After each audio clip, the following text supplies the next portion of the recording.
Arizona, June 11, 2019. More interesting.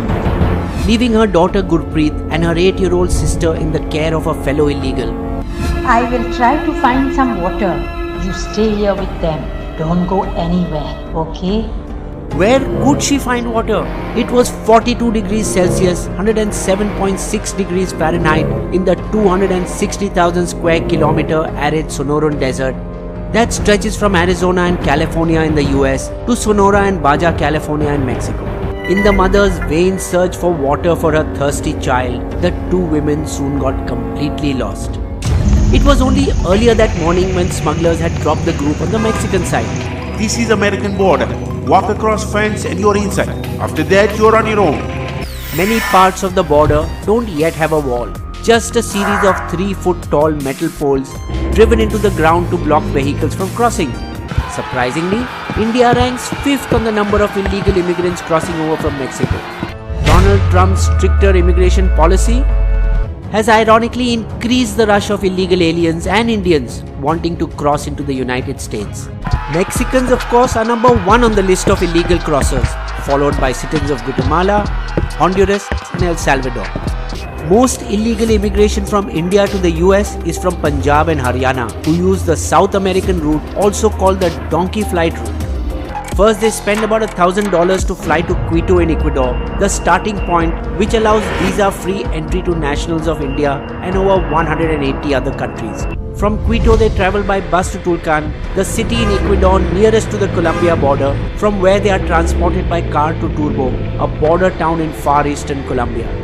Then, sitting in long open boats, they cross the Gulf of Urabá to the mafia town of Capurganá, controlled by the Gulf clan.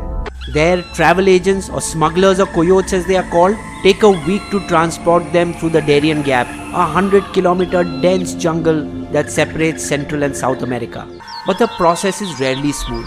Often they are kidnapped or robbed of all their money somewhere along the route, where the hopeful return to Capurganá and wait for wire transfers from relatives back home to try their luck once again. Or the smuggler may suddenly demand more money. Cost has gone up. Give me, otherwise I'll leave you here. Emerging from the Darien jungles, the hopeful migrants travel by taxi to Panama City. Then are hidden in buses till they reach Costa Rica. The cost of the Ecuador-Costa Rica leg? $1,900, excluding living and other expenses. Police checkpoints in Costa Rica charge $35 per migrant to look the other way as the herd head in taxis towards its western coast.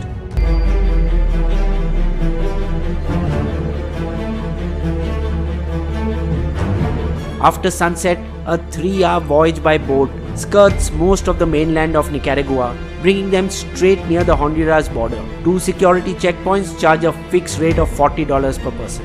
A bus then takes them to Honduras, from where they walk 6 hours through one more jungle to cross into Guatemala. If they encounter bandits, it's another $40 per head to keep moving in a snake and ladder game of real life. Cops or robbers, the cost is the same. At the checkpoint, you pay $40. The second leg from Costa Rica to Mexico has cost the migrant $2,300. In Mexico, forged documents for the US are prepared, where employers in the agricultural sector often turn a blind eye to get cheap labor. The US-Mexican border is divided into 9 sectors. The smallest is El Centro, a tiny 70-mile stretch just west of the Arizona-California border, which is popular among Indians. However, that depends on which travel agent one is using. Different smugglers operate on different border locations like El Paso, Nogales, Baja California and the Sonoran Desert. This is where Gurpreet's mother found herself, thirsty, separated from her daughter and completely lost. 22 hours after leaving her daughter's side, a US border patrol vehicle found them. Who are you? What are you doing here?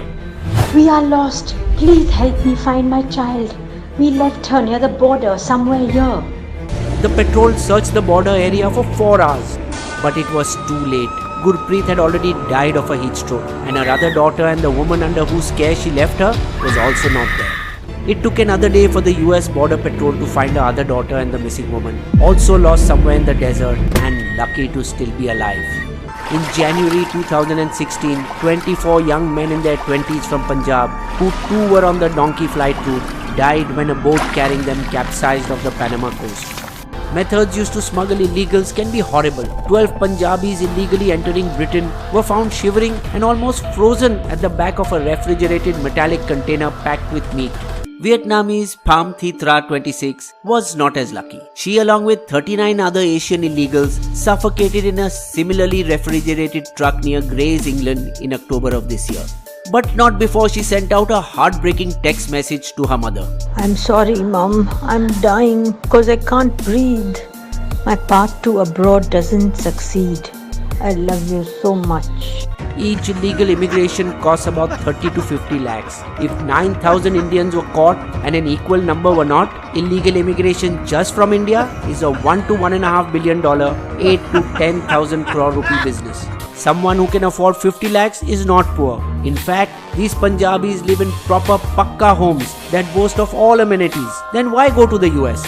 Some, like Gurpreet's mother, had what can be termed a good life in Hasanpur, Kurukshetra, which she left so as to live with a husband in America, who had been in the US since 2013 and applied for political asylum, which along with 23,000 other cases from India is still pending in the US legal system. However, less than half, just 42% of asylum appeals from Indians are successful. Most are extradited back to India. But that's almost twice as good as compared with denial rates of 79% for El Salvadorans and 78% for Hondurans. Those who are found to have committed fraud are put in US federal detention centers in New Mexico or Oregon. Under pressure from the US to curb the flow of illegal immigrants, for the first time ever, Mexico deported 311 Indians by chartering a Boeing 747 in October this year. But even such threats fail to deter these ambitious youth who are lured to Western lifestyle and a glitzy standard of living. Families which receive foreign remittances are considered to be prosperous and encourage their children. Son, when will you go to US? So that they can splash their money in building lavish homes, buy expensive white goods and have SUVs parked at their doorstep. No matter whether their child is working as a loader in a convenience store, washing dirty dishes, or eating meals in gurdwaras. So long as they receive US dollars, the parents' honor has been kept.